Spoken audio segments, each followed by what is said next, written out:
Today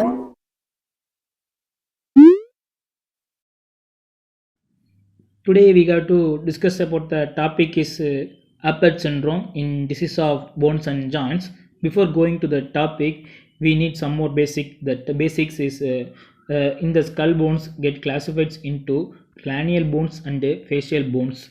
The cranial bones are formed together by the bony plates. Like this bony in between the bony plates, there is a presence of mesenchymal tissues or mesenchymal cells.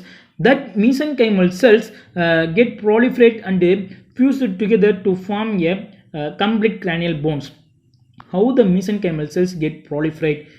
In our bones, there is a two types of ossification occurs. One is intramembranous ossification, another one is endochondral ossification.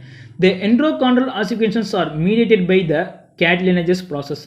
In the intramembranous ossifications are mediated by mesenchymal cells. The condensation of mesenchymal cells are grouped together to form a bony matrix that leads to a fusion of the sutures. How the sutures get fused? In the cranial fissures, there is a presence of cranial pressures due to the brain development. The cranial pressure get created that leads to the stimulation of mesenchymal cells.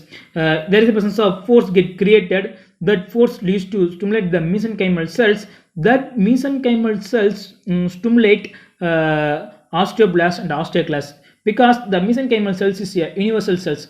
That mesenchymal cells can change into any type of cells, especially that osteoblast and osteoclast cells in the bone.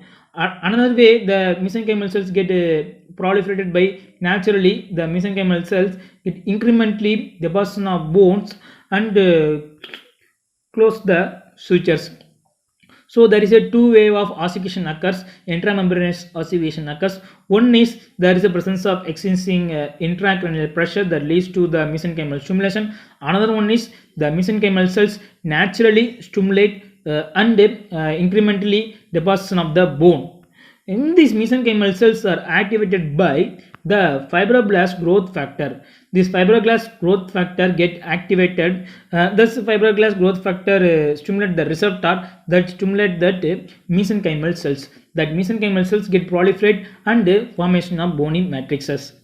In this area, there is a mutation in the fibroblast growth factor receptor, or the mesenchymal cells get mutated that leads to a premature fusion of the sutures. So there is a presence of premature fusion. As a result, there is a wherever there is a gap between those sutures, that area only get developed. So that leads to a acrocephaly or a brachiocephaly. Any condition that leads to the enlargement of skull deformity also occurs, because the brain developed only that area. This area not get brain developed.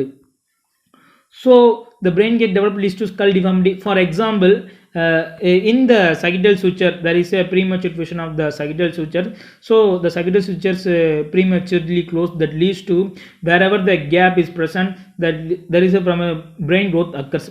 That brain growth occurs leads to the skull deformity. This like we have to go Apert syndrome. It is also known as acrocephalosyndactyly. Acrocephaly is a kind of cranial synostosis. At the same time, syndactyly is a fusion of the two hands, two fingers or feet. So it is called as syndactyly. Acrocephalo plus syndactyly leads to acrocephalosyndactyly. It is a rare autosomal dominant disorder. What is autosomal dominant? A pair of chromosome, particularly one pair get only one chromosome get mutated, that leads to a autosomal dominant. It is characterized by craniosynostosis and craniofacial abnormalities and symmetrical facial syndactyly also seen in these cases.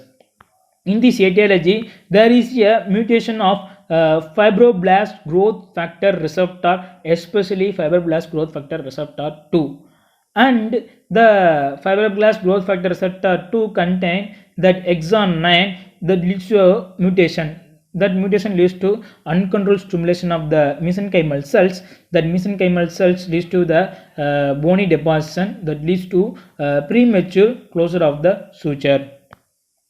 In moral manifestations, there is a presence of hypoplastic maxilla that leads to a prominent mandible and facial deformity. At the same time, bilateral enlargement of palatine process, because this area get prematurely fused, there is a presence of bilateral enlargement. So we have see that a cleft palate and bifidula also seen in these cases.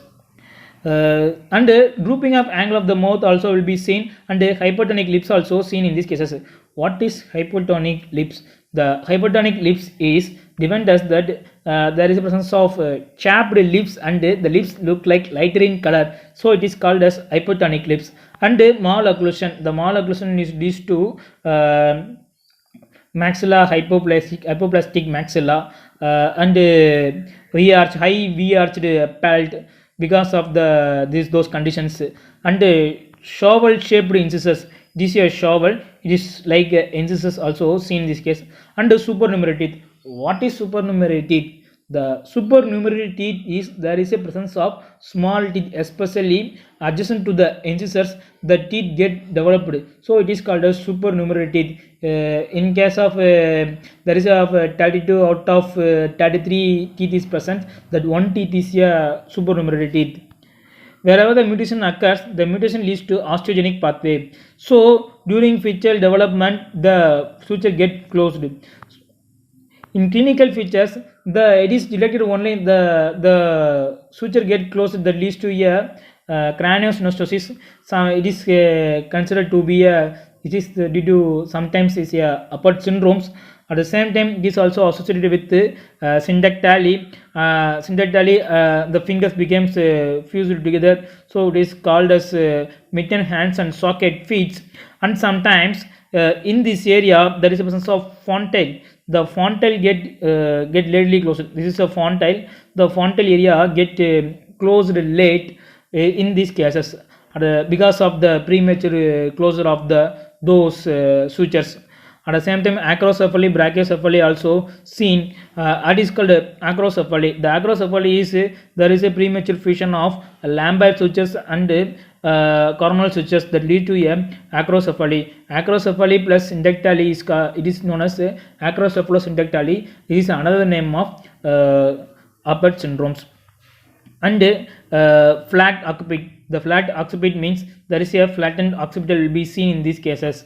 And a high prominent forehead also seen. The patient have sometimes leads to a hearing loss because of the compression of the brain.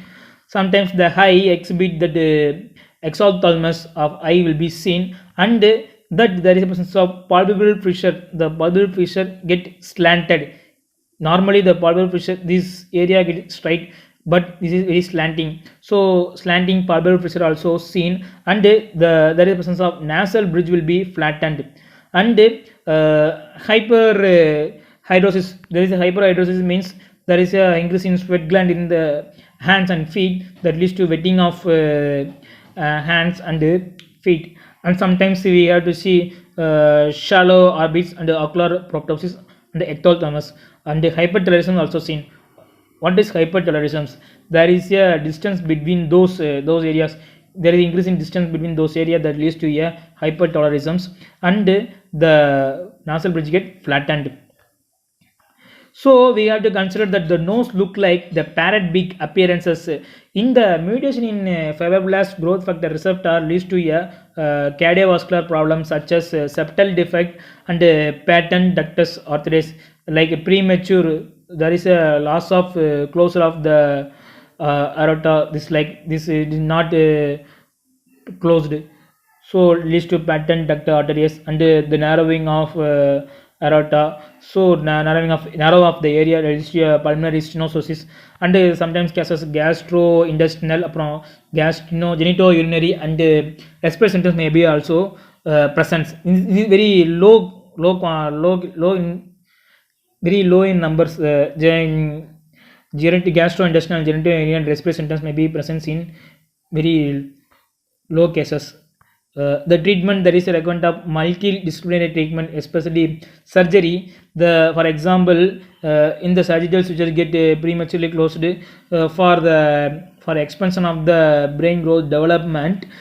we got to remove that those area, so that leads to a brain grow freely, so that leads to a cranial growth development freely, to avoid that those conditions. And early craniotomy to decomposes the brain favor the neural development with the advanced of to improve the nasal and air flow. At the same time, the correction of the maxilla and mandible, it is called as orthognathic treatment.